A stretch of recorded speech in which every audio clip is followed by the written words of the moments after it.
আসসালামু আলাইকুম বন্ধুরা, কেমন আছেন সবাই? আশা করছি ইনশাআল্লাহ সকলেই ভালো আছেন। আজকের ভিডিওতে আমরা আলোচনা করব বর্তমানে অনেকেই আছেন যারা বাংলাদেশ থেকে গ্রিসে যেতে চাচ্ছেন। মূলত পারমিট আসার পরে যখন সবাই আসলে এম্বাসিতে ফাইল সাবমিশন করে, তো মূলত এই টাইমে পরবর্তীতে কিন্তু ইন্টারভিউতে আসলে ডাকা হয়। তো মূলত এই ইন্টারভিউতে কী ধরনের প্রশ্ন করা হয়ে থাকে এই বিষয়টা নিয়ে কিন্তু অনেকেই জানতে চেয়েছিলেন।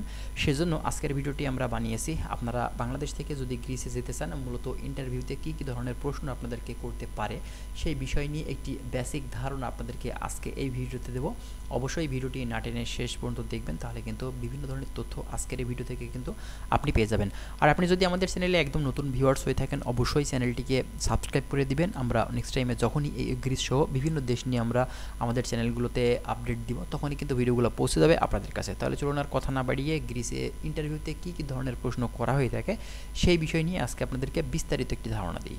আচ্ছা, আপনি শুধুমাত্র গ্রিস না, আপনি যে কোনো কান্ট্রিতে যাবেন, বিশেষ করে ইউরোপ কান্ট্রিগুলোর কথা আমি বলছি। আপনার যখনই ইন্টারভিউতে আসলে আপনাকে ফার্স্ট যে বিষয়টা আপনাকে জিজ্ঞাসা করতে পারে সেটা হচ্ছে আপনার নাম।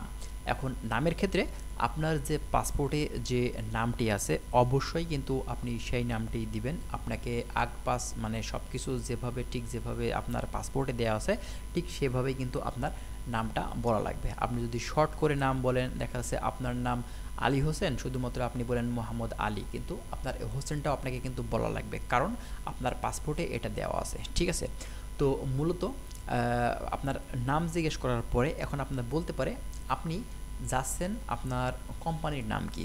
অবশ্যই আপনার কোম্পানির নাম কিন্তু আপনি পারমিট থেকে মুখস্থ করে নেবেন, এবং আপনাকে জিজ্ঞাসা করতে পারে আপনার কোম্পানির অবস্থানটা কোন জায়গায়, গ্রিসে কোন স্থানে আপনার কোম্পানিটা অবস্থিত সেটা কিন্তু অবশ্যই আপনাকে জানতে হবে।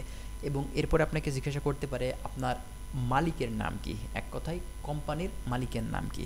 অবশ্যই সেটাও কিন্তু আপনার পারমিটে লেখা থাকে, সেটাও কিন্তু আপনি ভালোভাবে মুখস্থ করে নেবেন। ঠিক আছে? তো কথা হচ্ছে, এখন আপনাকে জিজ্ঞাসা করতে পারে আপনি থাকবেন কোথায়, কোম্পানিতে থাকবেন নাকি অন্য কোথাও কোনো জায়গাতে। আপনি অবশ্যই বলবেন যে না, আমি কোম্পানিতে থাকবো, আমার সব কিছু এ টু জেড সেগুলো আসলে কোম্পানিতেই কিন্তু আমার সব কিছু, মানে এক কথাতে তারাই আমার রেসপন্সিবিলিটি, মানে তারাই নেবে। ঠিক আছে?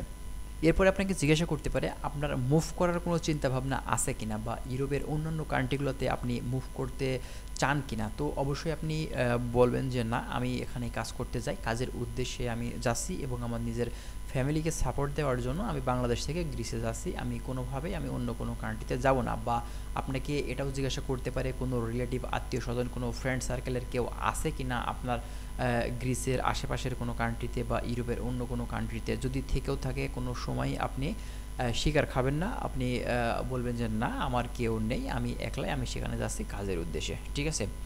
এবং এরপর আপনাকে জিজ্ঞাসা করতে পারে আপনার যে পারমিটে স্যালারির আসলে রেঞ্জটা দেওয়া থাকবে, অবশ্যই আপনার স্যালারি কত দিবে কোম্পানি থেকে সেটা কিন্তু অবশ্যই আপনি জেনে নেবেন। এবং এরপরে আপনাকে জিজ্ঞাসা করতে পারে আপনি কি কাজে যাচ্ছেন, আপনার ডিউটি কত ঘন্টা। এগুলো এ টু জেড সব কিছু পারমিটে কিন্তু দেয়া থাকে। তারপরেও আপনাদেরকে জানিয়ে দিচ্ছি, এগুলো অবশ্যই আপনার যদি এটা ইংরেজিতে থাকে আপনি সেটা বাংলা করে নেবেন, সেটা যদি অন্য কোনো ভাষাতে থাকে সেটা ট্রান্সলেট করে ইংরেজি থেকে বাংলা করে নিতে পারেন।